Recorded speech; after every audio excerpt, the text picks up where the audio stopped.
नमस्कार दोस्तों, आप सभी का स्वागत है हमारे चैनल पर। कार्तिक मास की कृष्ण पक्ष की चतुर्थी के दिन महिलाएं अपनी पति की लंबी आयु के लिए निर्जला व्रत रखती हैं। इस दिन को करवा चौथ कहा जाता है। रात में चांद को देखने के बाद और अपने पति का चेहरा देखने के बाद महिलाएं व्रत खोलती हैं। इस साल यह 13 अक्टूबर गुरुवार दिन पड़ रहा है। करवा चौथ के व्रत को लेकर शास्त्रों में बताया गया है। इस व्रत को करने से न कि सिर्फ पति की आयु लंबी होती है, बल्कि इस व्रत को करने से वैवाहिक जीवन की सारी परेशानियां दूर होती है और सौभाग्य की प्राप्ति होती है। आइए सुनते हैं करवा चौथ की व्रत कथा। एक साहूकार की सात बेटे और एक बेटी थी। सातों भाई अपनी बहन के साथ ही भोजन खाते थे। कार्तिक मास की कृष्ण पक्ष की चतुर्थी को बहन ने करवा चौथ का व्रत रखा। बहन ने निराहार व्रत किया और नाना प्रकार के भोग पदार्थ प्रसाद के लिए बनाए। जब भोजन का समय हुआ तब भाइयों ने अपनी बहन को भोजन के लिए बुलाया। बहन ने कहा कि जब चांद उदय होने पर चंद्रदेव के दर्शन करके चंद्रमा को अर्घ देकर व्रत का पूजन करके ही मैं भोजन करूंगी। भाइयों ने सोचा कि इस तरह तो हमारी प्यारी बहन भूखी रहेगी।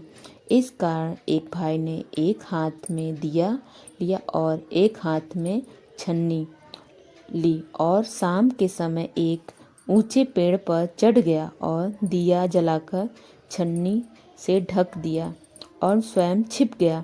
भाइयों ने बहन से कहा कि चांद उदय हो गया है। बहन ने भाभियों से भी कहा कि चांद निकल गया है, चलकर अर्घ दे देते। भाभियों ने कहा कि चांद तो 2 घड़ी रात बीतते पर निकलेगा, हम तो तभी अर्घ देंगे जब चांद उदय होगा। बहन कुछ नहीं समझी, अपने नादानतावश बनावटी चांद को अर्घ देकर भाइयों के भोजन करने बैठ गई। व्रत दूषित हो जाने के कारण जैसे ही बहन ने रोटी का एक कौर मुंह में डालने लगी तो उस बाल निकल आया और दूसरे में पत्थर निकला और जैसे ही तीसरे कौर मुंह में डाला, बहन के ससुराल से बुलावा आ गया कि पति बीमार है, जल्दी से भेज दो। यह सुनकर बहन जल्दी से ससुराल जाने को तैयार हो गई। रास्ते में जाते समय माँ ने साड़ी के पल्ले में एक सोने का टाका बांधा दिया और सलाह दी कि जो भी रास्ते में मिले उसके पैर छू लेना और सौभाग्यवती रहने का आशीर्वाद मांगना। रास्ते में काफ़ी लोग मिले पर किसी ने भी सौभाग्यवती रहने का आशीर्वाद नहीं दिया। किसी ने कहा कि ठंडी हो, किसी ने कहा सब्र करना वाली बनो, 7 भाइयों की बहन बनी रहो।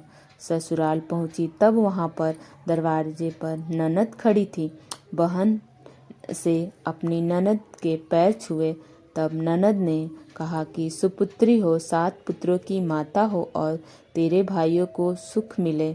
यह बात सुनकर जो सोने का टका साड़ी में के आंचल में बांधा था, वो बहन ने अपनी ननद को खोलकर देकर अंदर गई तो देखा कि उसका पति मरा पड़ा है। यह देखकर वह रोने लगी। इस तरह भूख प्यास छोड़कर वर्ष भर तक अपने पति को लेकर बैठी रही। प्रत्येक मास की कृष्ण पक्ष की चतुर्थी को चौथ माता आती हैं और कहती हैं, करवे ले लो और भूख लगे तो भाइयों के साथ जाकर भोजन कर लो।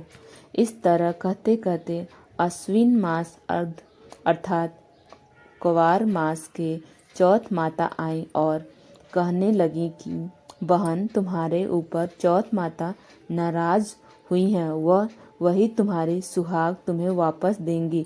तुम उनके पैर पड़ लेना, जब तक तुम्हारे पति को जीवित न कर दे तुम उनके पैर मत छोड़ना। यह कहकर अश्विन अश्विन मास की चौथ माता चली गई। अश्विन मास की चौथ माता चली गई। बाद में कार्तिक मास की चौथ माता आई और गुस्से में बोली, भाइयों की दुलारी, करवे ले लो, दिन में चांद उगता है, करवे ले लो। चांद ज़्यादा भूख वाली, करवे ले लो। तब साहूकार की बेटी चौथ माता के पैर पकड़कर बैठ गई और रोने लगी। हाथ जोड़कर प्रार्थना व विनती करने लगी कि चौथ माता, मेरा सुहाग आपके हाथ में है, आप मुझ पर अपनी कृपा करिए, मेरा पति जीवित करिए, आपको मैं सुहाग देना ही पड़ेगा। इस प्रकार साहूकार की बेटी अनुनय विनय करने लगी और कहने लगी कि मेरे से जो व्रत को दूषित करने की भूल हुई है, मुझे क्षमा करो, आप मुझे क्षमा करें।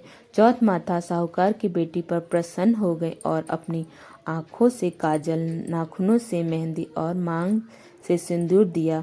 माता की कृपा होते ही साहूकार की बेटी का जीवित होते ही पति बोला कि मैं बहुत गहरी नींद में सोया। साहूकार की बेटी ने सामर्थ्य अनुसार सामग्री जुटा कर चौथ माता का पूजन किया और चौथ माता से सुहाग का आशीर्वाद मांगकर सास के पैर छुए और साथ ही सौभाग्यवती स्त्रियों के पैर छूकर सौभाग्यवती रहने का आशीर्वाद प्राप्त किया। हे चौथ माता, जैसा साहूकार की बेटी को सुहाग दिया वैसा सबको देना, मेरे को भी और सब परिवार वाले को भी। चौथ माता सौभाग्यवती पुत्र और अच्छल लक्ष्मी सबको देना, मंगल करना, कल्याण करना। जय माँ चौथ माता। Thank you. अगर अच्छी लगी तो चैनल को